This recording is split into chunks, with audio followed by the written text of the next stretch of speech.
Mi nombre es Esperanza Morales Vázquez. Tengo 75 años y mientras les cuento esta historia, estoy de pie en la cocina de lo que una vez fue mi casa, preparando el desayuno para la familia que me convirtió en su esclava personal. Son las 5:30 de la mañana aquí en Guadalajara. Afuera todavía está oscuro y frío, pero yo ya llevo 1 hora trabajando porque mi nuera Patricia exige que el café esté listo exactamente a las 6, los huevos revueltos a punto perfecto y las tortillas recién hechas cuando ella baje a desayunar.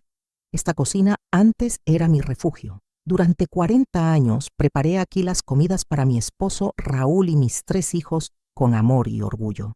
Ahora es mi prisión, donde trabajo 18 horas al día sin un peso de salario, sin un momento de descanso y sin una pizca del respeto que cualquier empleada doméstica recibiría.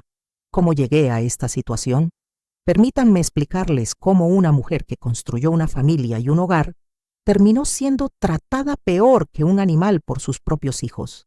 Todo comenzó hace 5 años, cuando mi esposo Raúl murió de un derrame cerebral.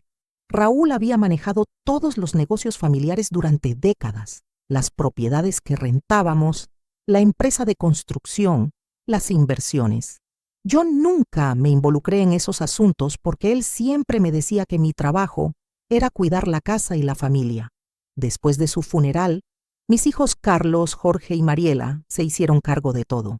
Me dijeron que no me preocupara por nada, que ellos manejarían los negocios y yo podría vivir tranquila en mi casa. Qué ingenua fui al creerles.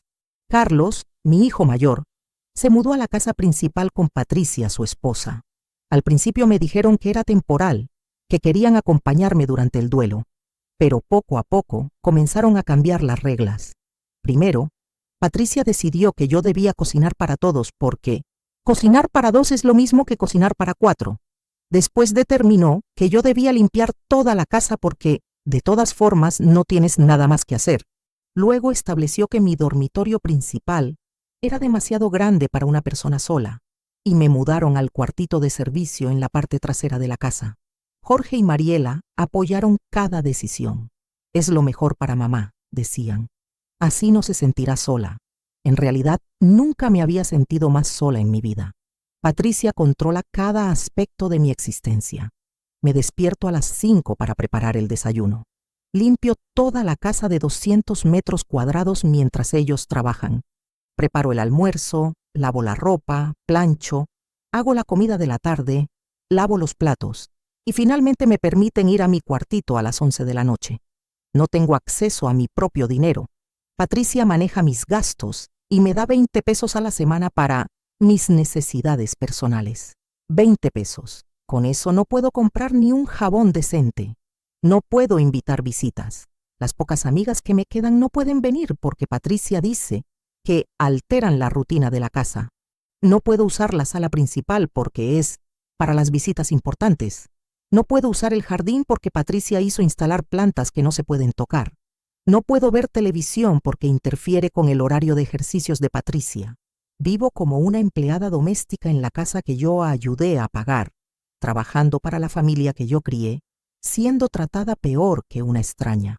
Esta mañana, mientras batía los huevos para el desayuno de Patricia, me vi reflejada en la ventana de la cocina.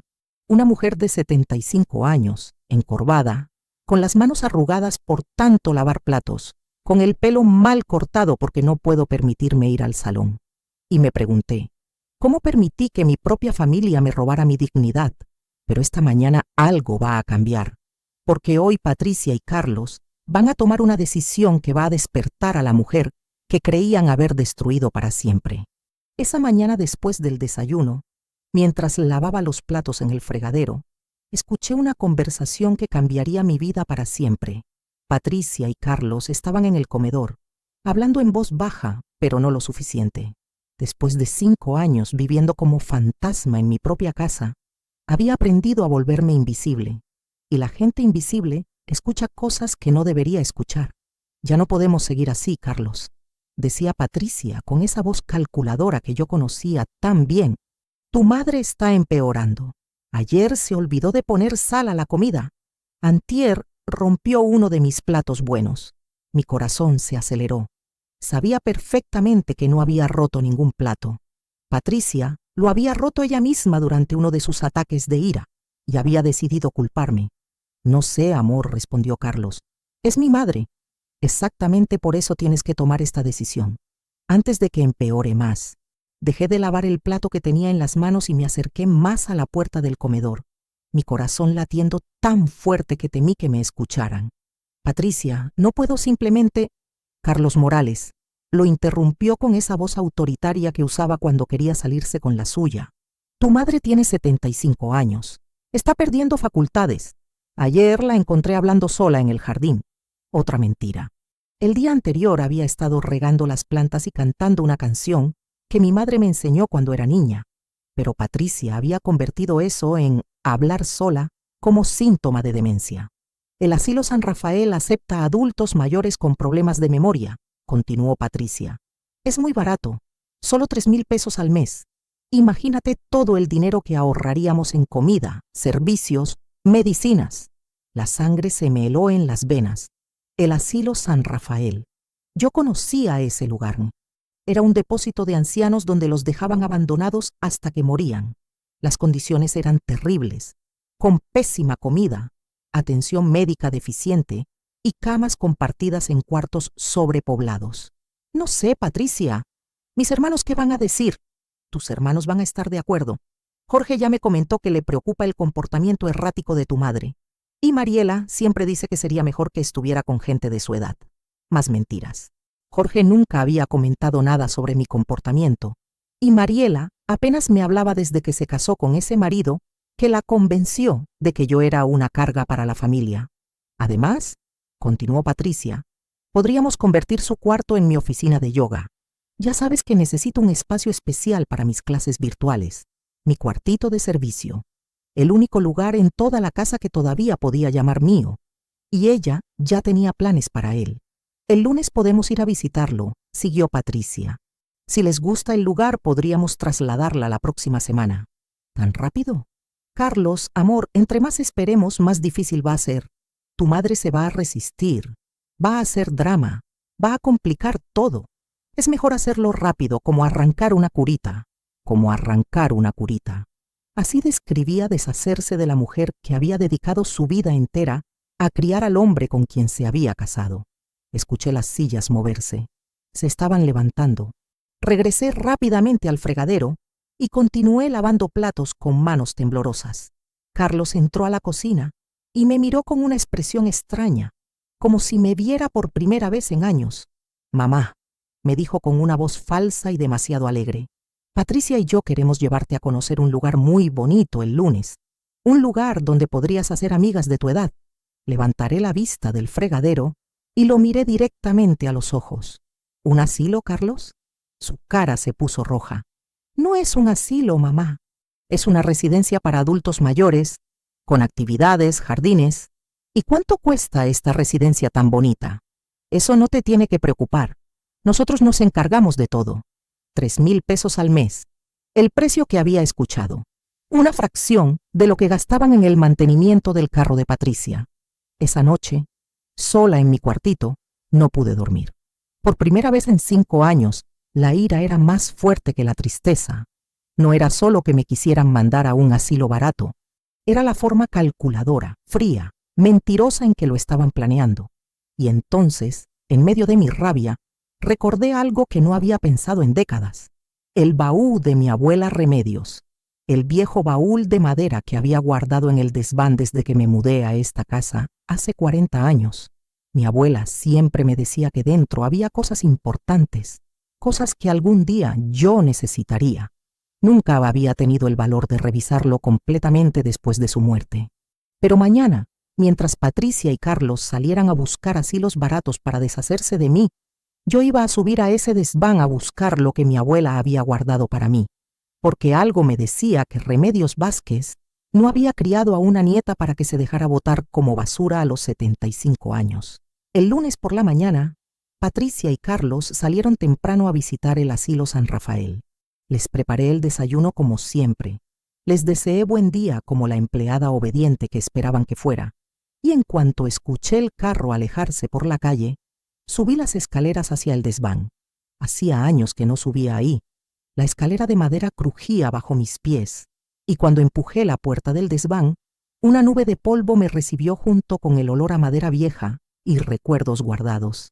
El desván estaba lleno de cajas, muebles viejos, ropa de cuando mis hijos eran pequeños, pero al fondo, exactamente donde lo había dejado hace 40 años, estaba el baúl de mi abuela Remedios. Era un baúl grande de madera de cedro, con herrajes de bronce oxidados y una cerradura antigua que nunca había funcionado bien. Mis manos temblaron cuando levanté la tapa pesada. Los primeros años después de la muerte de mi abuela, había revisado superficialmente el contenido: fotografías familiares, algunos vestidos de época, rosarios, cartas amarillentas. Pero siempre me había dado tristeza profundizar demasiado, como si fuera una violación a su memoria. Hoy era diferente. Hoy necesitaba entender qué era tan importante que mi abuela había insistido en que lo guardara para cuando lo necesitara. Saqué cuidadosamente las fotografías de la parte superior: mi abuela de joven, mis bisabuelos, familiares que nunca conocí. Debajo estaban los vestidos que recordaba, todavía envueltos en papel de seda. Pero cuando llegué al fondo del baúl, encontré algo que no recordaba haber visto antes: una caja de metal pequeña, del tamaño de una caja de zapatos, envuelta en un rebozo de seda morada. La caja tenía una etiqueta escrita con la letra elegante de mi abuela: para Esperanza, cuando tenga edad suficiente para entender la verdad sobre nuestra familia. Mi corazón comenzó a latir más rápido. ¡Qué verdad! Abrí la caja con cuidado. Adentro había documentos legales, escrituras y una carta gruesa con mi nombre escrito en el sobre. Tomé la carta primero. Estaba fechada en 1998, 2 años antes de la muerte de mi abuela. Mi querida Esperanza, comenzaba, si estás leyendo esta carta, significa que finalmente tuviste el valor de buscar la verdad que he guardado durante décadas. Espero que sea porque la necesitas, no solo por curiosidad. Continué leyendo, y cada palabra era como un golpe en el estómago. Tu abuelo Evaristo no murió en un accidente de trabajo como siempre te dijimos. Fue asesinado por los hermanos de tu esposo Raúl, Joaquín y Roberto Morales, porque se negó a firmar unos documentos que les habrían dado control sobre las propiedades que tu abuelo había comprado con el dinero de la venta de nuestras tierras en Michoacán. Las manos me temblaron tanto que tuve que dejar la carta por un momento. Mi abuelo Evaristo había muerto cuando yo tenía 12 años. Siempre nos dijeron que había sido un accidente en la fábrica donde trabajaba, pero según mi abuela, había sido asesinato. Continué leyendo. Las tierras que compramos cuando llegamos a Guadalajara están registradas a tu nombre desde que naciste, mija.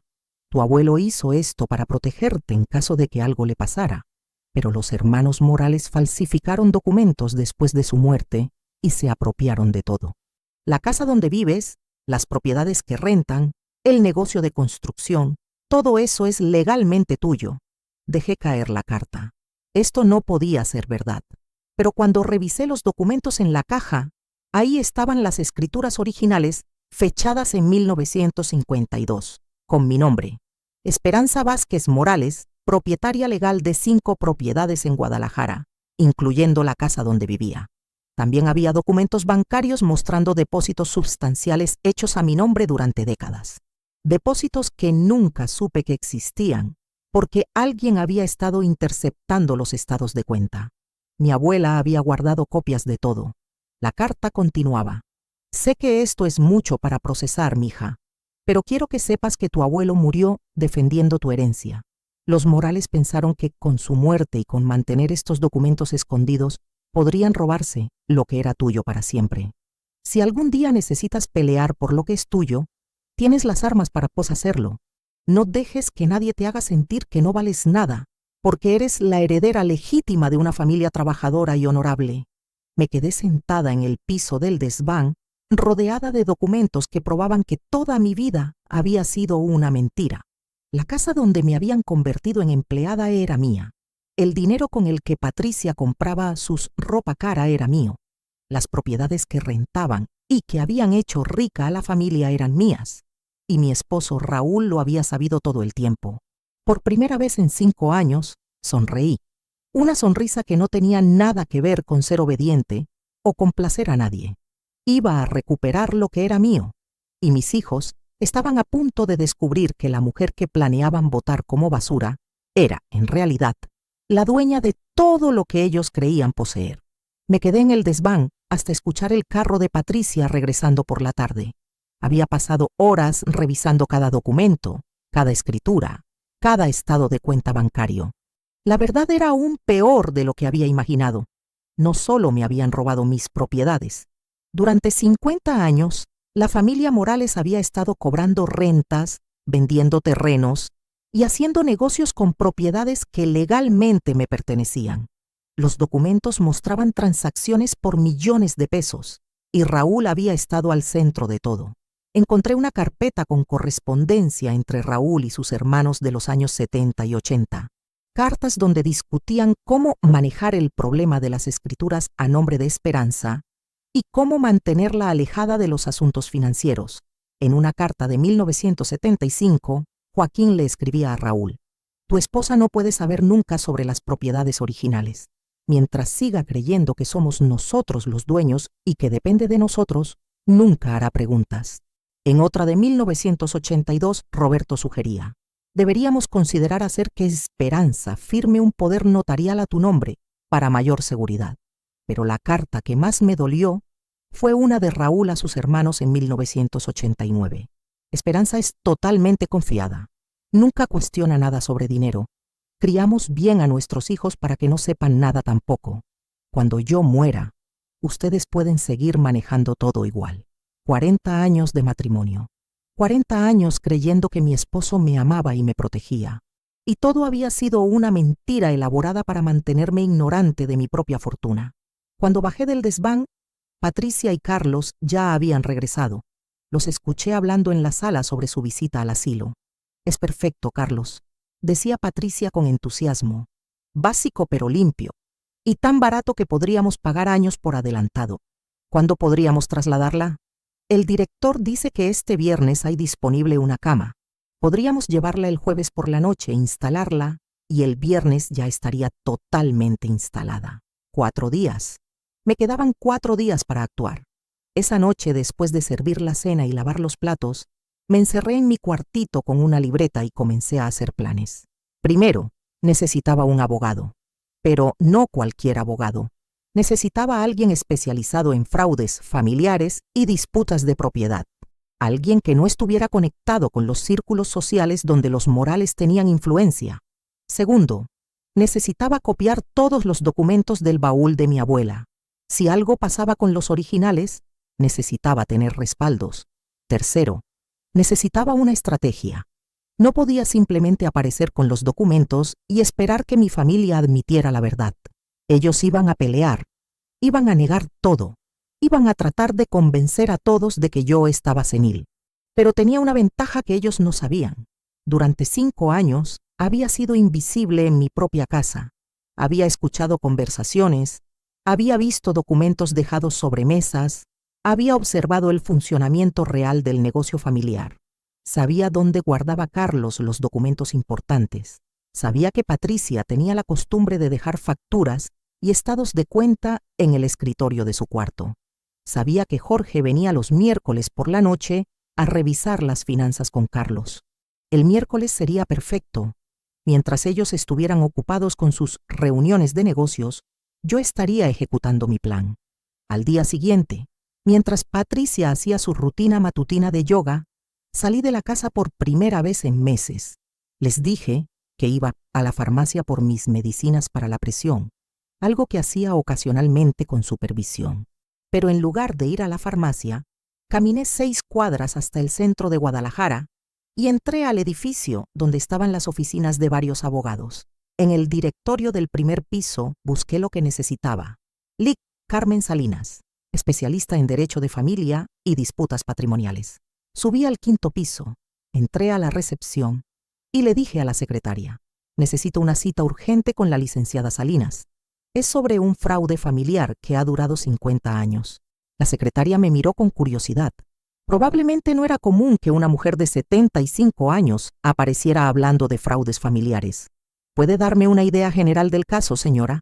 Mi familia me robó una fortuna que me pertenece legalmente y ahora quieren deshacerse de mí internándome en un asilo. Tengo todas las pruebas. La secretaria levantó las cejas. Un momento, por favor. Desapareció en una oficina y regresó 5 minutos después. La licenciada la puede atender ahorita mismo. Cuando entré a la oficina de Carmen Salinas me encontré con una mujer de unos 40 años, seria y profesional. Cuénteme su caso, señora. Morales, Esperanza Morales. Pero en realidad mi nombre legal debería ser Esperanza Vázquez, porque resulta que soy la propietaria de todo lo que mi familia cree que les pertenece. Le conté toda la historia. Le mostré las copias de los documentos que había traído. La vi tomar notas, hacer preguntas específicas, revisar fechas y firmas. Después de 1 hora, Carmen Salinas levantó la vista de los documentos y me miró con una expresión que no había visto en años. Respeto. Señora Vázquez, me dijo, usted no tiene solo un caso. Usted tiene el caso de fraude familiar más documentado que he visto en 20 años de carrera. ¿Puedo ganar? Señora, usted ya ganó. Solo necesitamos hacer que la ley reconozca lo que estos documentos prueban claramente. Sonreí por segunda vez en 5 años. ¿Cuánto tiempo necesita? Si usted me autoriza, puedo tener las demandas listas para el viernes. El viernes, el mismo día que planeaban llevarme al asilo. Licenciada Salinas, le dije, me parece perfecto. El miércoles por la mañana desperté con una sensación que no había tenido en 5 años. Poder. Mientras preparaba el desayuno, escuchaba a Patricia hablar por teléfono con su hermana sobre los planes para liberarse de la carga de la suegra. No sabía que esa carga estaba a punto de convertirse en su peor pesadilla. Carmen Salinas había trabajado día y noche para preparar toda la documentación legal. Ayer había recibido su llamada confirmando que todo estaba listo para presentar las demandas el viernes por la mañana. Pero yo tenía mi propio plan para ese día. A las 9 de la mañana, mientras Patricia hacía su rutina de ejercicios y Carlos había salido a trabajar, hice la primera llamada telefónica que cambiaría todo. Oficina del Registro Público de la Propiedad. Habla Esperanza Vázquez Morales. Necesito verificar el estado legal de varias propiedades que aparecen registradas a mi nombre. Durante los siguientes 30 minutos, confirmé lo que ya sabía. Legalmente, yo seguía siendo la propietaria de 5 propiedades en Guadalajara, incluyendo la casa donde vivía. Los registros nunca habían sido alterados oficialmente. Toda la operación de los Morales había sido una apropiación ilegal, mantenida a través de documentos falsificados y mi propia ignorancia. Mi segunda llamada fue al banco, donde supuestamente tenía cuentas que no sabía que existían. Señora Vázquez, me dijo el ejecutivo después de verificar mi identidad. Su cuenta principal tiene un saldo actual de 2.400.000 pesos. ¿Desea conocer el detalle de los movimientos? 2.400.000 pesos. Dinero que había estado ganando intereses durante décadas mientras yo vivía con 20 pesos semanales. Sí, por favor. Y quiero saber quién ha estado manejando esta cuenta. Aparece un poder notarial a nombre de Raúl Morales Hernández, vigente desde 1975. Pero este poder expiró automáticamente con su fallecimiento hace 5 años. ¿Quién ha estado haciendo movimientos en la cuenta desde entonces? Los retiros han continuado con la misma firma autorizada, pero técnicamente ya no tenían validez legal. Más fraude. Durante 5 años, alguien había estado robándome dinero usando un poder que ya no era válido. Mi tercera llamada fue la más importante. Jorge Morales, habla tu madre. Mamá, qué sorpresa. ¿Está todo bien? Patricia no puede hablar conmigo. Jorge, necesito que vengas a la casa esta noche. Tengo algo muy importante que discutir contigo y con Carlos. ¿De qué se trata, mamá? Prefiero hablarlo en persona. Tiene que ver con la herencia de tu padre. Escuché su interés inmediato. ¿Encontraste algo? Sí, mijo. Encontré muchas cosas. ¿Puedes venir a las 8? Claro, mamá. Ahí estaré. Mi cuarta llamada fue a Mariela. Hija, sé que estás ocupada, pero necesito que vengas esta noche a la casa. Mamá, sabes que tengo niños pequeños y... Mariela, encontré documentos de tu abuelo Evaristo, cosas sobre propiedades que no sabíamos que existían. El tono de su voz cambió inmediatamente. ¿Qué tipo de propiedades? Ven esta noche y te explico. Trae a tu esposo si quieres. Después de las llamadas, Me senté en mi cuartito y repasé mi plan. Esta noche, por primera vez en 5 años, toda mi familia estaría reunida. Vendrían esperando escuchar sobre herencias adicionales que podrían repartirse entre ellos. En lugar de eso, iban a descubrir que la mujer que habían tratado como empleada doméstica era la verdadera dueña de todo lo que creían poseer. A las 6 de la tarde, comencé a preparar una cena especial.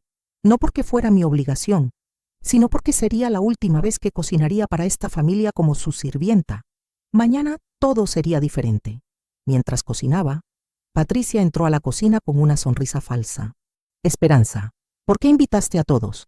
Mañana tenemos que levantarnos temprano para llevarte a conocer tu nuevo hogar. No te preocupes, Patricia, le respondí sin levantar la vista de la estufa. Después de esta noche, estoy segura de que tus planes van a cambiar completamente. Se me quedó viendo con curiosidad, pero no dijo nada más. A las 8 en punto, toda la familia estaba sentada en el comedor. Carlos, Patricia, Jorge con su esposa Carmen y Mariela con su marido Roberto. Los miré a todos, sentados alrededor de la mesa que yo había comprado con dinero, que era legalmente mío, en la casa que me pertenecía, esperando escuchar sobre más riquezas que podrían robar. Bueno, dije sirviendo el postre. Supongo que se preguntan por qué los junté a todos esta noche. Sí, mamá, dijo Carlos con impaciencia. Dijiste que encontraste documentos del abuelo. Así es, mijo. Encontré muchos documentos. Saqué una carpeta que había preparado con copias de las escrituras más importantes. Encontré esto en el baúl de mi abuela Remedios. Puse la primera escritura sobre la mesa. La escritura de la casa donde estábamos sentados, fechada en 1952, con mi nombre como propietaria legal. El silencio que siguió fue absoluto. ¿Qué es esto, mamá?, preguntó Jorge con voz temblorosa. Esto, hijo, es la verdad que tu padre y sus hermanos me ocultaron durante 50 años. Patricia agarró el documento con manos temblorosas. Esto tiene que ser un error. No es un error, Patricia. Es la primera de 5 escrituras que me pertenecen legalmente, incluyendo esta casa, donde tú has estado planeando convertir mi cuarto en tu oficina de yoga. Las caras alrededor de la mesa pasaron de confusión a horror mientras yo seguía poniendo documentos sobre la mesa. También encontré estados de cuenta de mi cuenta bancaria, la que tiene 2.400.000 pesos que ustedes han estado robando durante 5 años. Carlos se puso de pie bruscamente. Mamá, no sé qué documentos son esos, pero... Carlos, lo interrumpí con una voz que no había usado en 5 años. Siéntate y escucha, porque mañana cuando me pensabas llevar al asilo, yo voy a estar en los juzgados recuperando todo lo que me robaron. Y ustedes, continué, mirando a cada uno directamente a los ojos, van a descubrir lo que se siente ser tratados como la basura que pensaron que era yo. La reunión familiar terminó en caos total. Carlos gritando que los documentos tenían que ser falsos, Patricia llorando que esto destruiría su vida, Jorge y Mariela exigiendo explicaciones que yo ya no tenía obligación de dar. Pero lo más revelador fue cuando Carlos me agarró del brazo y me dijo, mamá, aunque esto fuera verdad, tú no sabes manejar propiedades. Nosotros hemos cuidado todo por ti. ¿Cuidado?, le respondí soltándome de su agarre. ¿Me tienen viviendo como empleada doméstica en mi propia casa y llamas a eso cuidar? Se fueron todos cerca de la medianoche, después de amenazas, súplicas e intentos desesperados de convencerme de que estaba confundida. Patricia llegó al extremo de sugerir que mi demencia senil me estaba haciendo imaginar cosas. Esa noche dormí mejor de lo que había dormido en 5 años. El viernes por la mañana, mientras Patricia y Carlos se preparaban para llevarme al asilo, sonó el timbre a las 9 en punto. ¿Quién puede ser tan temprano?, murmuró Patricia abriendo la puerta. Del otro lado estaba Carmen Salinas acompañada de un oficial del juzgado y 2 policías. ¿Señora Patricia Morales? Sí, soy yo. Le traemos una orden de desalojo inmediato y citatorios judiciales por apropiación ilegal de bienes. Patricia se puso blanca como papel. ¿Qué? Tiene que haber un error. Carmen Salinas se adelantó. No hay ningún error. Esta propiedad pertenece legalmente a la señora Esperanza Vázquez, quien ha iniciado acciones legales para recuperar sus bienes. Desde la cocina, donde estaba preparando mi último desayuno como empleada, Escuché todo el escándalo. Carlos bajó las escaleras corriendo. ¿Qué está pasando aquí? El oficial le extendió los documentos. Orden judicial de desalojo y citatorio por fraude, señor Morales. Tienen 24 horas para desocupar esta propiedad. Esto es ridículo. Esta casa es nuestra. Carmen Salinas abrió su portafolio. Señor Morales, tengo aquí las escrituras originales que prueban que esta propiedad pertenece a su madre desde 1952. También tengo evidencia de que usted y su familia han estado utilizando un poder notarial expirado para manejar las finanzas de ella. Fue entonces cuando decidí hacer mi entrada triunfal. Salí de la cocina, me quité el delantal que había usado como uniforme durante 5 años y caminé hacia la puerta principal de mi casa. Buenos días, licenciada Salinas, dije con una voz que sorprendió hasta a mí misma. ¿Está todo en orden? Perfectamente, señora Vázquez.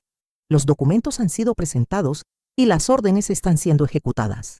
Patricia me miró como si fuera un fantasma. Esperanza, ¿qué has hecho? Lo que debí haber hecho hace 5 años, Patricia. Recuperar lo que es mío. Carlos estaba leyendo los documentos legales con una expresión de horror creciente. Mamá, esto dice que tenemos que pagar daños por casi 3 millones de pesos. Así es, Carlos. 3 millones de pesos por las rentas que cobraron ilegalmente, más intereses y penalizaciones. No tenemos ese dinero. ¡Qué lástima!, le respondí sin una pizca de compasión. Supongo que van a tener que vender sus cosas para pagarlo, como vender carros, joyas, tal vez buscar trabajos de verdad. Patricia se desplomó en el sillón de la sala. Mi sillón. Esperanza, por favor. Podemos arreglar esto en familia. No necesitas involucrar abogados. ¿En familia? La miré directamente. Patricia, ayer mismo estabas empacando mis cosas para llevarme a un asilo de 3,000 pesos mensuales.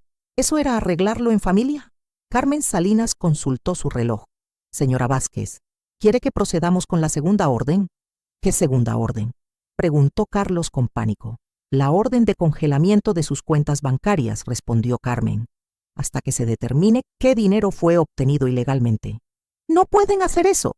Sí podemos, intervino el oficial judicial. Y ya lo hicimos. Sus cuentas fueron congeladas esta mañana a las 8. Patricia comenzó a llorar. Esperanza, somos familia. Tú no puedes destruirnos así. Por primera vez en 5 años, la miré sin sentir ni una pizca de lástima. Patricia, durante 5 años me trataste peor que a una empleada. Me humillaste, me hiciste sentir invisible, me robaste mi dignidad. Y cuando decidiste que ya no me necesitabas, planeaste botarme como basura. Me acerqué a ella y me incliné para hablarle cara a cara. Ahora tú vas a sentir lo que se siente ser tratada como nada. Carmen Salinas cerró su portafolio. Tienen hasta mañana a las 5 de la tarde para desocupar completamente la propiedad. Después de esa hora, cualquier cosa que quede aquí será considerada abandono de bienes. Cuando todos los oficiales se fueron, me quedé sola en la sala con Carlos y Patricia. Mamá, me dijo Carlos con voz suplicante, somos tus hijos. No puedes hacer esto. Carlos, le respondí, ustedes decidieron que no valía la pena mantenerme. Ahora yo he decidido que ustedes no valen la pena perdonar. ¿Dónde vamos a vivir?, preguntó Patricia entre sollozos. No lo sé, Patricia, pero estoy segura de que encontrarán algo apropiado para su presupuesto. La miré por última vez como la mujer que me había hecho la vida imposible. Tal vez un apartamento pequeño, algo de acuerdo a lo que realmente se pueden permitir cuando no están robando el dinero de una anciana. Subí las escaleras hacia mi verdadero dormitorio, el dormitorio principal que había sido mío durante 40 años antes de que me expulsaran al cuartito de servicio. Mañana comenzaría mi nueva vida como la dueña de mi propia casa, y ellos comenzarían la suya como lo que realmente eran, ladrones sin lugar donde esconderse. Sábado por la mañana, 5:30. Por primera vez en 5 años, no me levanté a preparar el desayuno de Patricia. En lugar de eso, me quedé en mi cama, mi verdadera cama en mi verdadero dormitorio, escuchando los sonidos de Carlos y Patricia empacando sus cosas apresuradamente en el cuarto de huéspedes donde habían dormido después de que los saqué del dormitorio principal ayer. Carmen Salinas había sido eficiente. Para las 12 del mediodía del viernes, Ya tenía órdenes judiciales que me restituían el control total de todas mis propiedades. Para las 3 de la tarde, mi acceso a mi propia cuenta bancaria había sido restaurado. Para las 6 de la tarde, Carlos y Patricia estaban oficialmente desalojados de la casa que creyeron suya durante 5 años. Me levanté a las 7, me puse mi mejor vestido, uno que no había usado desde el funeral de Raúl, porque Patricia siempre me criticaba mi apariencia, y bajé a mi cocina en mi casa, para preparar mi desayuno. A las 8 sonó el timbre. Era Jorge con una cara que no le había visto desde que era niño. Miedo genuino. «Mamá, por favor, necesitamos hablar». «Por supuesto, hijo, pasa a tu casa». Le sonreí. «Perdón, a mi casa». Se sentó en la sala, nervioso, jugando con las llaves de su carro. «Mamá, sé que estás molesta». «¿Molesta?». Lo interrumpí. «Jorge, no estoy molesta. Las personas molestas gritan y hacen dramas. Yo estoy tomando acciones legales. El abogado de Carlos dice que las demandas podrían arruinarnos financieramente. Probablemente. Mamá, somos familia. Tiene que haber una manera de arreglar esto sin destruir a todos». Me senté frente a él en mi sillón favorito, el que no había usado en 5 años porque Patricia había decidido que era demasiado viejo para la decoración de la sala. «Jorge, dime una cosa. En estos 5 años, ¿cuántas veces viniste a visitarme?» «Bueno, yo estaba ocupado con el trabajo y...» «¿Cuántas veces, Jorge?» «No sé, mamá. Varias veces». «Yo lo sé. 12 veces en 5 años. 12 veces en 1800 días. Se puso rojo. «Mamá, eso no es justo. ¿Sabes cuántas de esas 12 veces me preguntaste cómo me sentía viviendo en el cuartito de servicio?» Silencio. 0 veces, Jorge. Ni una sola vez te preguntaste si era feliz siendo tratada como empleada doméstica en mi propia casa. No sabíamos que te trataban mal. Jorge, no me interrumpas cuando te estoy dando la oportunidad de explicarte. Su cara de sorpresa me divirtió. Hacía 5 años que nadie en esta familia me escuchaba usar un tono autoritario. ¿Sabes cuántas veces tu esposa Carmen me dirigió la palabra en estos 5 años? Mamá. 4 veces. Y las 4 veces fue para pedirme que cuidara a sus hijos mientras ella se iba de compras. Me levanté y caminé hacia la ventana que daba al jardín. Mi jardín.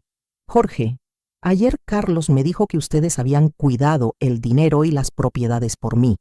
¿Sabes cuánto dinero habían ahorrado para mis gastos médicos por si me enfermaba? No sé, mamá. 0 pesos, Jorge. En 5 años, ni un peso ahorrado para la salud de la mujer de 75 años que limpiaba su casa gratis. Me volteé para mirarlo directamente. Pero sí sabían exactamente cuánto costaba internarme en el asilo más barato de Guadalajara. Jorge se puso de pie. Mamá, entiendo que estés herida, pero... No, Jorge, tú no entiendes nada. Y esa es exactamente la razón por la que no voy a detener las demandas. ¿Qué quieres de nosotros? Nada, Jorge. Absolutamente nada. Durante 5 años me quitaron todo lo que me hacía sentir humana. Mi casa, mi dinero, mi dignidad, mi lugar en la familia. Ahora yo les voy a quitar todo lo que los hace sentir superiores a mí. Se quedó callado por un momento largo. ¿Y si te pagamos? ¿Y si te devolvemos todo el dinero que gastamos? Jorge, ¿con qué dinero me van a pagar? ¿Con el dinero que robaron de mis cuentas? Podemos conseguir préstamos, vender cosas. ¿Y por qué debería aceptar dinero prestado como compensación por 5 años de esclavitud en mi propia casa? No tenía respuesta. Jorge, hay algo que quiero que entiendas muy claramente, le dije, caminando hacia la puerta para indicarle que se fuera. Durante 5 años ustedes apostaron a que yo era demasiado vieja, demasiado ignorante y demasiado débil para defenderme. Abrí la puerta. Perdieron esa apuesta. Después de que Jorge se fue, me senté en mi sala a planear el resto de mi nueva vida. Carmen Salinas vendría el lunes para discutir la administración de mis otras propiedades. Había decidido convertir 2 de ellas en centros de asistencia para mujeres mayores víctimas de abuso familiar. También había decidido cambiar mi testamento. Todo lo que recuperé iría a organizaciones de caridad. Mis hijos habían demostrado que no merecían heredar ni un peso de lo que tanto habían codiciado. A los 75 años, había aprendido la lección más importante de mi vida. Nunca es demasiado tarde para recuperar tu poder, tu dignidad y tu lugar en el mundo. Y nunca es demasiado tarde para enseñarles a los abusadores que subestimaron a la mujer equivocada. 6 meses después de recuperar mi casa, estoy sentada en el jardín que rediseñé completamente, tomando café en una taza de porcelana fina, no en el vaso despostillado que Patricia me obligaba a usar, y viendo cómo el sol de la mañana ilumina las plantas que elegí personalmente. Han sido los 6 meses más satisfactorios de mis 75 años de vida. Carlos y Patricia tuvieron que mudarse a un apartamento de 2 recámaras en una colonia de clase media. Patricia tuvo que vender su carro de lujo y conseguir trabajo como instructora de yoga en un gimnasio. Carlos está trabajando 60 horas a la semana para pagar las mensualidades del préstamo que tuvo que pedir para cubrir parte de los daños legales. Jorge perdió su casa porque la había comprado con dinero que robó de mis rentas. Ahora vive en una casa más pequeña y su esposa Carmen tuvo que regresar a trabajar como secretaria, el único trabajo que sabe hacer. Mariela se salvó del desastre financiero porque había vivido más modestamente, pero perdió la herencia que esperaba recibir algún día. Su marido no me vuelve a hablar desde que descubrió que no iba a heredar las propiedades que había estado contando para expandir su negocio. ¿Me siento culpable? Para nada. Durante 5 años, esta familia apostó a que yo no tenía el valor, la inteligencia o los recursos para defenderme. Aprendieron por las malas que una mujer de 75 años puede ser el enemigo más peligroso que pueden tener, especialmente cuando esa mujer resulta ser millonaria. Mis 2 centros de asistencia para mujeres mayores víctimas de abuso familiar ya están funcionando. En 6 meses hemos ayudado a 37 mujeres a recuperar control sobre sus vidas. Algunas recuperaron dinero que les habían robado. Otras encontraron la fuerza para salir de situaciones de maltrato. Y varias descubrieron que tenían más recursos de los que sabían. La historia de mi caso se volvió famosa en Guadalajara. Los periódicos la llamaron La venganza de la abuela millonaria, y recibo cartas de mujeres mayores de todo México contándome sus propias historias de abuso familiar. Carmen Salinas se ha especializado en casos de fraude familiar y ahora tiene una lista de espera de 6 meses. Resulta que el robo a mujeres mayores por parte de sus propias familias es mucho más común de lo que nadie imaginaba. Pero lo más importante que he aprendido en estos meses es esto: la edad no es una limitación, es una ventaja. A los 75 años no tengo que complacer a nadie. No tengo que ser la esposa perfecta, la madre sacrificada o la abuela complaciente. Puedo ser exactamente quien quiero ser, una mujer fuerte, independiente y dispuesta a pelear por lo que es correcto. También he aprendido que la familia no se define por la sangre, se define por el respeto, el amor y el trato digno. Las personas que me robaron, me humillaron y planearon deshacerse de mí no eran mi familia. Eran mis enemigos viviendo en mi casa.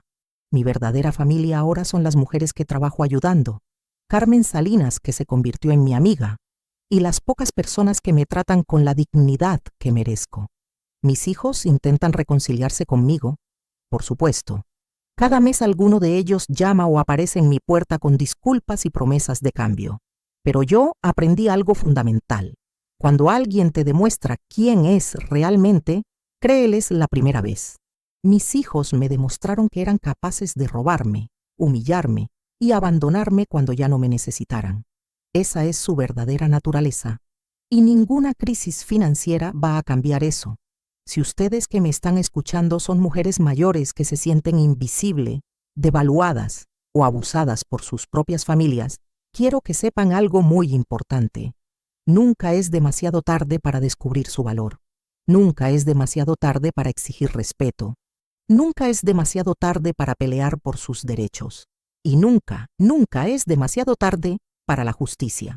La edad nos da algo que los jóvenes no tienen: la claridad para ver las cosas como realmente son y el valor para actuar sin miedo a las consecuencias. A los 75 años, finalmente entendí que no nacimos para ser cómodas para otros. Nacimos para ser respetadas. Y si alguien en su familia los está tratando como yo fui tratada, les doy este consejo: busquen ayuda, investiguen sus derechos y nunca subestimen su propio poder, porque tal vez ustedes también descubran que la persona que pensaron que era débil e indefensa, en realidad es mucho más fuerte de lo que jamás imaginaron. Mi nombre es Esperanza Vázquez. Tengo 75 años y esta es la historia de cómo recuperé mi vida. Si mi historia los inspiró, si ustedes también han vivido situaciones similares o si conocen a alguien que necesita escuchar este mensaje, les pido que compartan este video, que dejen sus comentarios contándome sus propias experiencias y que se suscriban para más historias de mujeres que decidieron no rendirse, porque cada mujer que encuentra el valor para defenderse hace más fácil el camino para la siguiente, y juntas podemos demostrar que nunca es demasiado tarde para recuperar nuestro poder.